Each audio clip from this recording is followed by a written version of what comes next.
নেব। তো চলো বন্ধুরা, এবার যাওয়া যাক ছাদে আমগুলো রোদে দেওয়ার জন্য। দেখো বন্ধুরা, আমি চলে এসেছি ছাদে। এরপর আমি নিচে রেখেছি প্লেট আর উপরে দিয়েছি খবরের কাগজ। তার উপর আমি আমগুলো ঢেলে দিচ্ছি যাতে আমের জলগুলো যেগুলো বেরোবে সেগুলো খবরের কাগজে ভালোভাবে টেনে নেয়।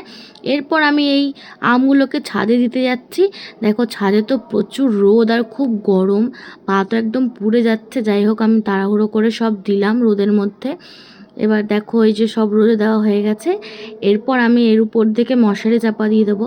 মশারি চাপা দেওয়ার একটাই কারণ, যাতে অনেক হাওয়া টাওয়া দেয়, প্রচুর ধুলোবালি ওড়ে আর পোকামাকড়ও আছে। যাই হোক, সেগুলো যাতে আমের মধ্যে না যেতে পারে তাই জন্য দেওয়া। আর এদিকে তো আমি ঘেমে যাচ্ছি। পরপর 2 দিন আমি এই আমগুলোকে রোদে শুকিয়ে নিয়েছিলাম।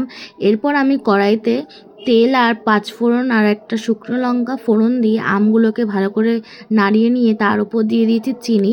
এবার চিনিগুলো যতক্ষণ না গলছে ততক্ষণ অপেক্ষা করতে হবে। যতক্ষণ চিনিটা গলছে ততক্ষণ এদিকে আমি ভাজা মশলা কড়াইতে ঢেলে নিয়েছি, মশলাটা গুঁড়োও করে নিয়েছি। তারপর দেখো আমার এদিকে চিনি গলে গেছে আর এর উপর দিয়ে দিয়ে দিচ্ছি আমি সেই ভাজা মশলাটা। তারপর আমি একটু নাড়িয়ে নেব।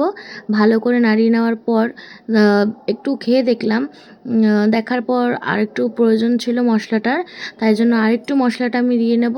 প্রায় পুরোটাই মশলা আমার লেগেছিলো, ভাজা মশলাটা দিয়েছি আমি পুরোটাই। তো এবার ভালো করে নাড়িয়ে চাড়িয়ে কিছুক্ষণ রেখে তারপর আমি নামিয়ে দেবো। নামানোর আগে একবার ভাইকে টেস্ট করিয়ে দেখি।